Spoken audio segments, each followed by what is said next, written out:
Hey Canucks fans, it is Canucks game day. It's also Sunday. That means it's time for Ask Me Anything. So much to do. Let's get into it. I'm Canuck Clay. I'm the founder of the GLCPC, the Good Looking Canucks Positivity Club. This is my Canucks take, all in one take. It's Clay's Canucks commentary for Sunday, December the 12th. If you're new, here's what you should do. Hit the subscribe button now for daily Canucks insight that's positive, timely, and trustworthy. And as always, this vlog is brought to you by Perform and Transform, personal training and weight loss. Sign up now for a free 7-day trial using the link in my video descriptions, and by Van City Experts Real Estate Group. Contact Jason Lim and his team for all of your real estate needs. Yes, I asked you to subscribe.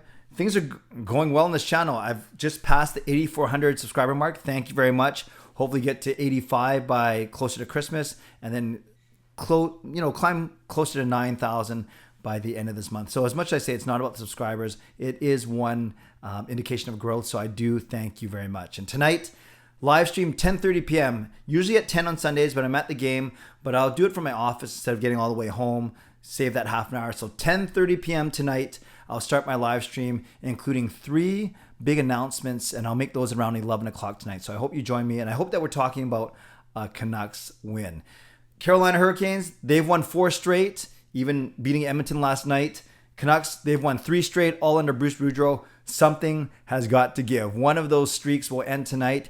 Thatcher, Demko, and net. My guess is we're going to see the same lineup that played against and beat Winnipeg on Friday night. So with a practice yesterday with not a lot of lines, actual line rushes, with an optional skate this morning, we actually haven't seen a full, or at least we haven't heard about a full line rushes, blue line pairings. So if they line up the way that they lined up against Winnipeg, it will be Horvat with Dickinson and Hoglander. It will be Miller, Besser, Pearson, Petey, Podkolzin, and Garland, and then Mott, Lamico, and Chason, with Dowling being your extra.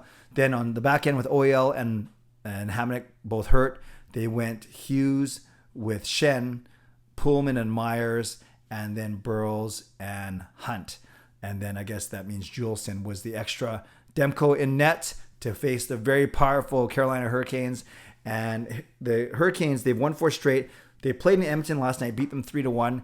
And the Canucks have, I think, 3 of the last, including tonight, 3 of the 4 opponents, the last 4 opponents, have come off a game the night before and travel, whether it was Edmonton or Seattle. Those are the 2 likely candidates, right? Flying west from Edmonton, flying north from Seattle. Still, not the longest trip, but it does make a difference when you have to travel, get into a city late, and then get ready for a game the next day. So no excuses. I think it's great. The Canucks need to take advantage of these type of situations. So we'll see how they do tonight against Carolina. And like I said, join me at 10:30 p.m. for my post-game live stream. Let's get to your questions. Thank you for taking the time to ask me. I lie. I hear this year's draft is forward heavy when it comes to prospects. Would you consider trading a first for young entry-level contract defensemen, or would you rather them draft by best player available, even if that means getting another forward?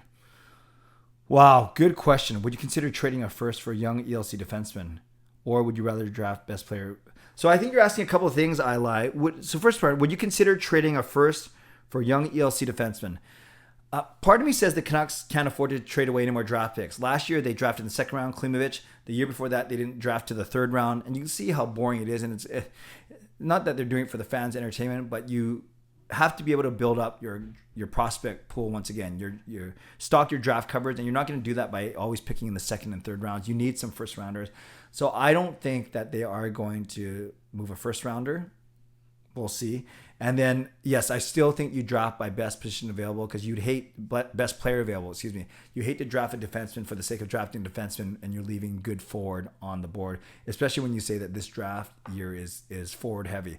So we'll see what happens. There's a couple other questions about Jim Rutherford later on, but actually, no, there aren't any other questions. So we'll see. Rutherford has got a track record of making a lot of trades, especially when he was in Pittsburgh. So we'll see what happens here. It'll be interesting to see what kind of stamp he puts on the team.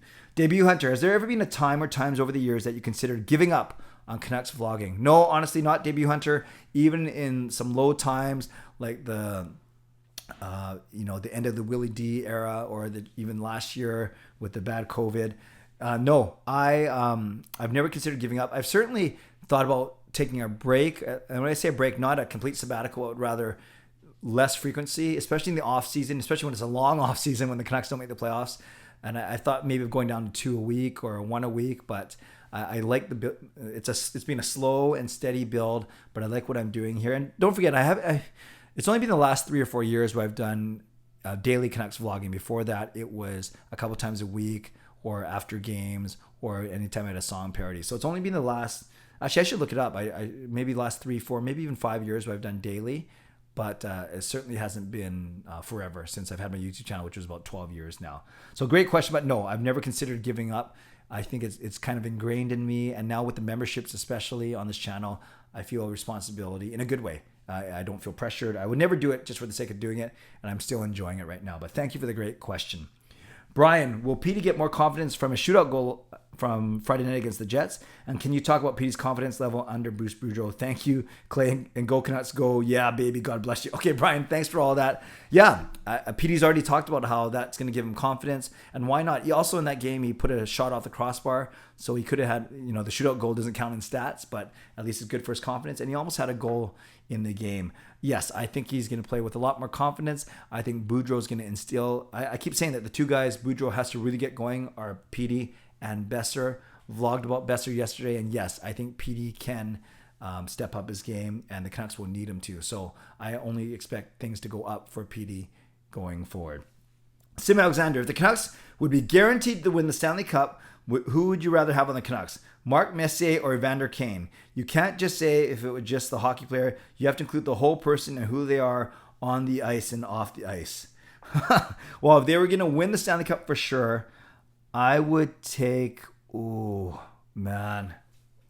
That's so tough because Messier has such a bad reputation here, but Kane's never played here. He's from here, and his reputation is bad right now. I might take Kane.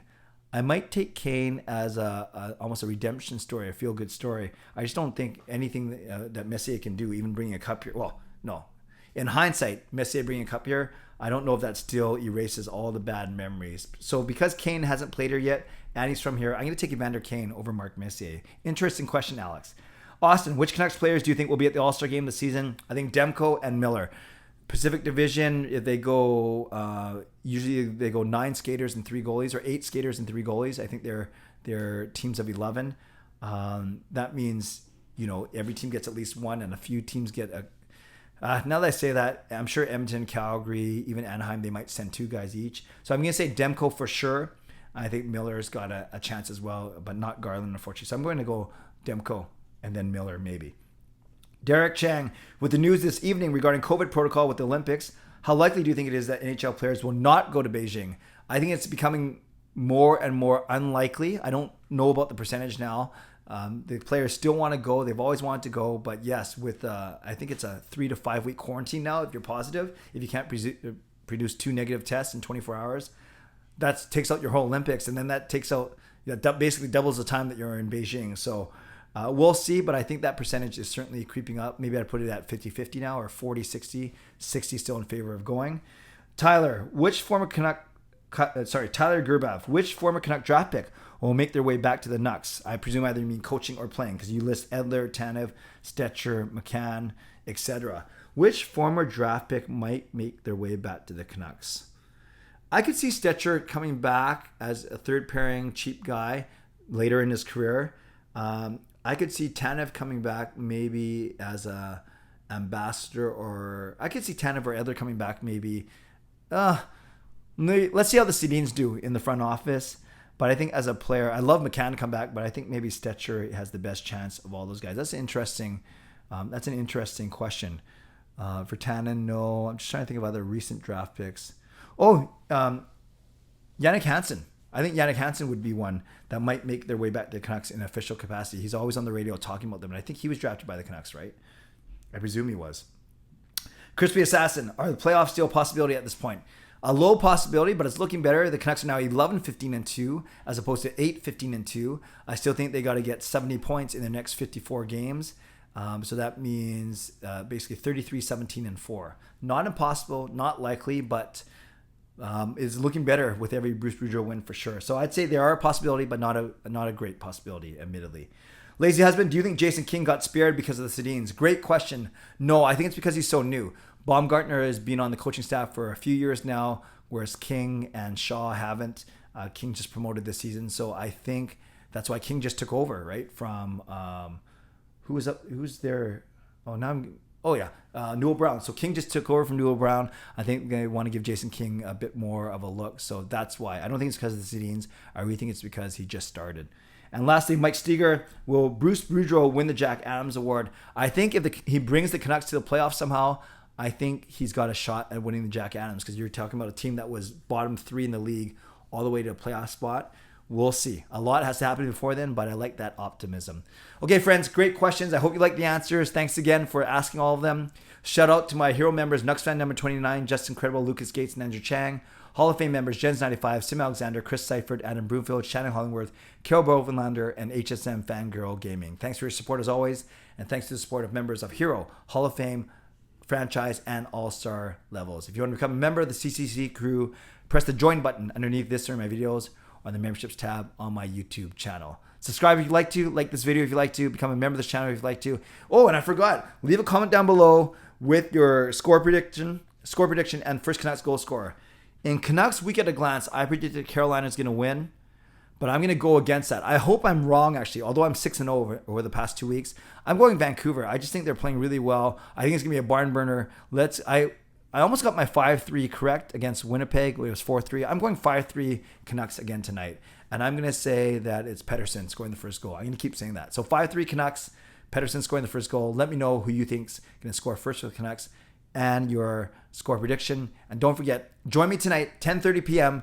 for my post-game live stream, my regular Sunday night live stream. Got 3 really cool announcements that I'm going to make during that stream. Okay, friends, stay safe, stay healthy, take care of yourselves, and take care of each other. Have a great day. God bless, and enjoy the game. Go Canucks, go.